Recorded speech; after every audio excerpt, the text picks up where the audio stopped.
Meni mashinasiga tiqib olib ketishi mumkin edi. Maryam Tillayeva notanish erkak hujumiga uchradi. Assalomu alaykum, kanalimizga xush kelibsiz. Bizga obuna bo'ling va like bosishni unutmang.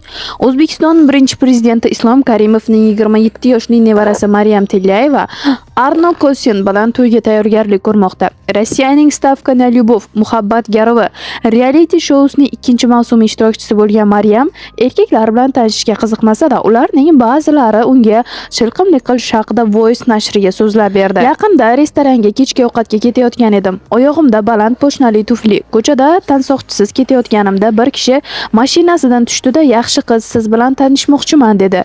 Men esa "Siz bilan tanishmayman" deb javob berdim. U mashinasini orqaga hayday boshladi. Men qanchalik uzoqlashsam, u ham shuncha orqaga yuraverardi. Keyin mashinasidan chiqib yaxshi qiz deya boshladi.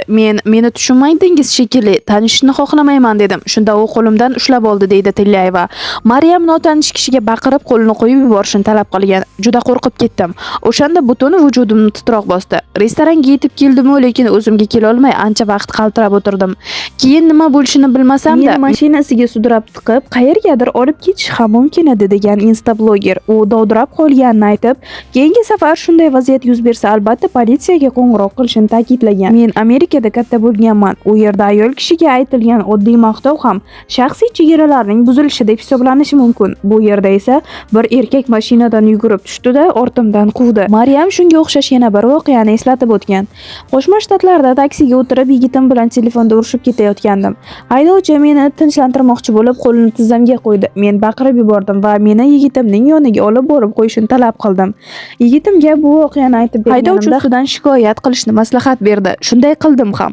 Qo'llab-quvvatlash xizmati bunga jiddiy yondashib, bir necha bor uzr so'radi. Sayohatlar uchun kredit taqdim etdi va haydovchini ishdan bo'shatishdi. O'shanda 18 yoshlar atrofida edim deb ta'kidlagan Maryam Tillayeva. Uning qo'shimcha qilishicha, bu vaziyat uni ayollar uchun shaxsiy chegaralar haqida gapirish qanchalik muhimligi to'g'risida o'ylashga majbur qilgan. Menimcha, erkaklarga qanday xatti-harakat noo'rin bo'lishi va ayolni qo'rqitishi mumkinligini yaxshiroq tushunishga yordam beradigan ma'rifiy dasturlar kerak. Qolaversa, qizlar ham bu haqda ochiq gapirishidan qo'rqmasligi muhim deya xulosa qilgan Maryam. Avvalroq Maryam Tillayeva Arno Kosin bilan to'yni kechiktirilayotganini ma'lum qilgandi. U bunga o'zaro kelishmovchiliklar sabab bo'lganini tushuntirar ekan, yigiti bilan turmush qurish fikridan qaytmaganini, shunchaki marosimni tashkillashtirish uchun ularga ko'proq vaqt kerak bo'lganini ta'kidladi. Shuningdek, Instablogger Toshkentdagi to'ylarda qo'shiq kuylayotgani aks etgan videolar ham sal avval tarqalgandi. Bizda hozircha shu. Kanalimizga obuna bo'ling va like bosishni unutmang.